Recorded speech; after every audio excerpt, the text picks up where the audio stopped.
रामललाची मूर्ती मंदिराच्या गर्भगृहामध्ये आलेली आहेत। आजपासून विधिवत पूजासुद्धा सुरू झाली।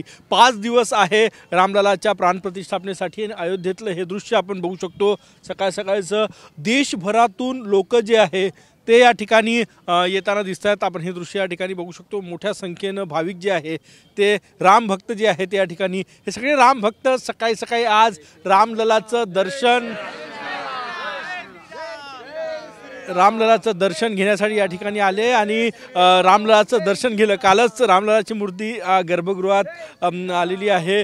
पूजा आज होणार आहे आणि हे सगळे छत्रपती संभाजीनगरचे राम भक्त आहेत ते या ठिकाणी आलेले आहेत।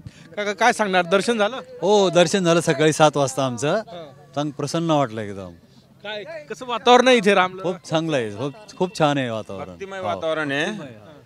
अयोध्या नगरी पूर्ण भक्तिमय झालेली आहे आणि सगळे श्रद्धाळू रामाच्या भक्ती दर्शनासाठी व्याकुळ झालेले आहेत। आणि आम्हाला इथं जवळपास खूप सहकार्य भेटले। इथं आम्हाला राहण्याची व्यवस्था खूप छान झाली।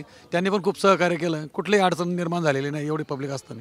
मावशी काय वाटतं? असं मन प्रसन्न झालं। मंदिरात गेल्यानंतर असं आपलंच वाटलं। सगळे माणसं एकदम मस्त व्यवस्थित सहकार्य केले पोलिसांनी, त्यांनी पण। या ठिकाणी बघू शकतो अयोध्या राममय झालेली आहे असं मला हरकत नाही। जय श्रीरामचा नारा देत हे सगळे भाविक जे आहे ते या ठिकाणी दर्शनासाठी आलेले आहेत आणि मोठी गर्दी, मोठा उत्साह, कारण की 450-500 वर्षानंतर रामलला आपल्या स्वगृही परत येत आहे आणि त्याचं स्वागत करण्यासाठी राम भक्त उत्साही आहे। कॅमेरामॅन सचिन सयामसह गजानन माटे, TV9 मराठी, अयोध्या।